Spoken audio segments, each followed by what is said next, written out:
The purpose of our Wicker walkthroughs is to grow by observing what another teacher is doing in his or her classroom. We're not in there to evaluate the teacher. We're there to see what we can find and use in our own classrooms to improve our Wicker strategies and the rigor. Our teachers participate in these walkthroughs once or twice a month. The walkthrough team usually consists of teachers, AVID district directors, instructional coaches, and an administrator. We typically spend about 8 minutes quietly walking through and observing a class, using the classroom observation tool that we've developed to record what we're seeing. We'll then meet and debrief for about 4 minutes, discussing what we've seen and how it can inform our instruction. It's important to note that this is not an evaluation of the teacher observed. Rather, it's an opportunity for us to learn from discussing what we thought went well and what might be improved. During the walkthrough, the team looks for evidence of Wicker strategies being used, engaged students, a rigorous curriculum, and a classroom environment that promotes a college-going culture. Wicker stands for Writing to Learn, Inquiry, Collaboration, Organization, and Reading. It's the framework for teaching and learning which guides students to develop the skills needed for success with rigorous coursework. During the brief walkthrough, the expectation is to observe the teacher engaging the students using one or more of these proven Wicker strategies. The team looks for students actively participating in a curriculum that is not only engaging, but challenging or rigorous. Finally, the team takes note of the classroom environment, looking to see if what is on the walls supports the curriculum and promotes a college-going culture. Here are a couple of reflection questions to consider based on the content you've just observed. The first is, how can teachers benefit from engaging in walkthroughs? Observe excellent teaching, alternative ways to work, and examples of students interacting in other classrooms with other teachers. Grow by observing other teachers. Experience embedded professional learning that is not evaluative. And the second question is, how are these Wicker walkthroughs implemented? Schedule monthly or bi-monthly visits lasting 8 minutes with a 4-minute hallway debrief after each class. Conduct on your own or a neighboring campus. Select classrooms to be observed based on a variety of criteria: subject, grade level, specific strategy usage, or randomly.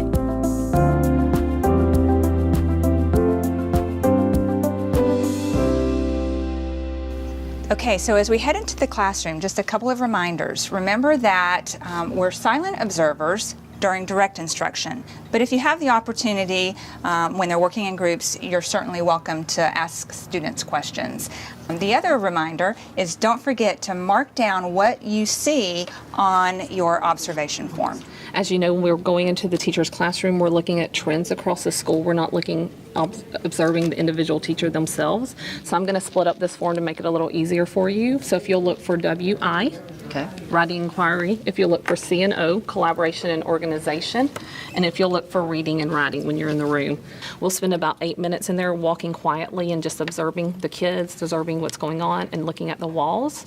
When we're finished with that, we'll come out to the hallway and we'll do a debrief. What did you see in there that you can steal and take back with you? What are some things that can be improved in the classroom? If you will leave her, the teacher should go into a sticky note and just let them know the good things you saw in the room. Okay. And then if you will also, when we get done, we'll decide, did we see rigor and did we see Wicker in that room? And if we did, we'll put a sticker on her AVID poster outside her door. Does anyone have any questions? No. Okay, let's go to the classroom then. The reflection question for this section is, what needs to be included in the walkthrough pre-meeting? Explain how to utilize an observation tool, including what to notice in the classroom. Remind observers that this isn't an evaluation, but an opportunity to grow by observing other teachers. Ask observers to leave a validating sticky note.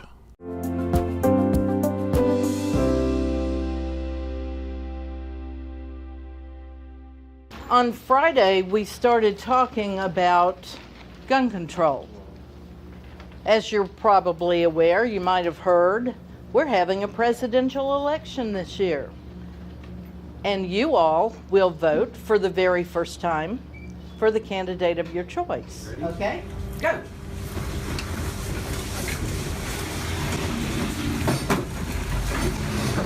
The whole point of having the Second Amendment is so that as a people we can stand up against tyranny. I don't believe the president is attempting to limit our gun control. Here, how about the young lady here? What are your thoughts? I mean, there should be some, but to create more. Bring our groups, like, ideas together. Okay, you said medical checkups. What would you want the doctors to look for? Armas abiertamente. Acuérdense que tenemos que pensar mucho sobre cómo se ve, cuál es la imagen. Nos daría miedo. Si tú entras y la tienen, si no la tienen, mi arma, que no tiene galleta. Arms can you carry? Oh. Yeah. Voy caminando mi perro. ¿Tú qué piensas ya? I did not understand the Spanish, but am I understanding that this is about carry law? Mm-hmm. Yes. And so, what is your job to do right now? Basically, we were discussing how will it affect Hardy County's Hispanic community if we did get this bill passed in Florida. Más como es muy espantosos. Ready? Please move in your group.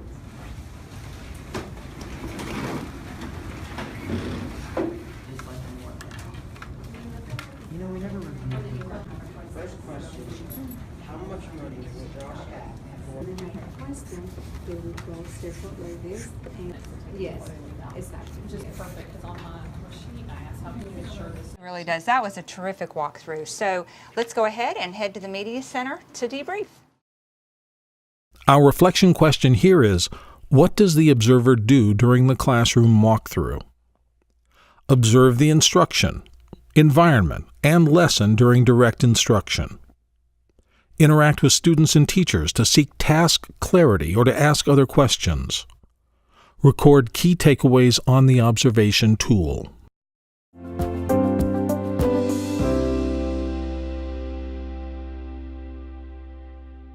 So before we get started, let's remember that this is not about evaluating the teacher, but rather about reflecting on what we saw and how it can affect our own personal instructional practices. So I think we'll start with just sharing out one thing that made an impression on you from the classroom. I really liked the way the purpose was set at the very beginning. Those students knew exactly what they had to read for. I was very impressed with the student work that I saw displayed on the walls. Mm-hmm. You can tell that she really has challenged her students to think outside of the box, and you can tell they really dug deep into what they were reading, and they looked a step farther. I thought the transition from direct instruction to group work went well. I would agree. Once the group work started, the teacher was able to move around and offer assistance where needed, ask some really great questions, and it allowed her to individualize instruction. So how about something that didn't go well? Well, I think she missed an opportunity for collaboration. She could have maybe used the think, pair, share to possibly have them discuss what they learned previously. So who was lifting the weights in this lesson? Was it the students or was it the teachers? I would say Definitely the students. The students. Yes, I would agree. And the teacher was even adding more weight to the bar because she would ask really good questions and she was making them think a step deeper and really defend their thoughts. Mm-hmm. You know, great, you think this, but why? Or have you supporting their reasoning? Yes, I like that. Yeah. Okay, that was a great debrief. Thank you very much for your input. And now I noticed on her walls that she had some student-generated brochures that represented different Spanish-speaking countries, and each brochure consisted of the geography, a map, and different aspects of that country, so it looked like students were researching Spanish-speaking countries. I liked how she had them use the Chromebooks, and they researched so that they could support their opinions, their positions. She was so well prepared and organized. and had the students pretty much trained on the processes to begin with. And then she turned it over to them, or she released it to them, and that provided an opportunity for her to walk around the room and ask questions and interact with the students as necessary. I just thought it was the full Wicker package. It's inquiry-based. The students were collaborating. They had to organize their thoughts from the research, reading, and writing, and then be prepared to present their argument. It was a perfect Wickerized lesson. Okay, remember what we saw was not an evaluation of the teacher. So Donna, if you want to start, what did you see reading-wise? The pre-reading activities went well, being able to both verbalize the instructions, display those on the board to go back and reference once they were within their group, and then also using the iPads to take a photo of the instructions that were in each individual question so that they could pass those back and forth between them. It was a great integration of technology within their group. There were definitions, student-generated definitions in work, the properties all around the room, which is great for referencing. I love that they wrote on the desks, and the exit ticket was particularly interesting to me. That's something I might like to try.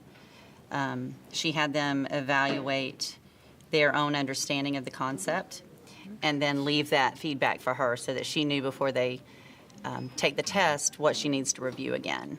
Did you see anything today that you could take back to your classroom to improve your classroom? I also wrote, what were they writing down any kind of notes, or how were they going to make sure, other than the exit tickets, how was she going to ensure that they really remembered the information they were writing on the desk today? So could they take 3-column notes or take notes as they're writing? When we first started this project, we saw a lot of collaborative seating, but not a lot of true collaborative work, and I'm glad to see that progress. Now we're seeing real collaboration among students. I'll take the debriefing we had today and I'll put it in our Avid Wicker Hot Verb emails that I send out weekly. The next reflection question is, what's discussed during the walkthrough debrief? Share what was observed, including trends from class to class. Express things that can be utilized in their own classrooms. Discuss the classroom environment, including what's on the walls. Brainstorm possible additions or adaptations to the lesson. And reflect on how the observations might affect their own instruction. Every time I participate in a walkthrough, I always learn something that I can take back and implement in my own classroom. I love that we take the time after the walkthrough to debrief and to talk about the things that we observed. I really like how we leave the notes for teachers. As we're practicing this process, it's great to have professional feedback from our colleagues. Every time I participate in one of these walkthroughs, I get something I can take back to my classroom. And I know it's going to work in my classroom because I see my students using it in these other classrooms. So I see the time that it takes to organize and plan these walkthroughs as well worth it, because I see the positive difference that it's making in the teaching and culture of my school.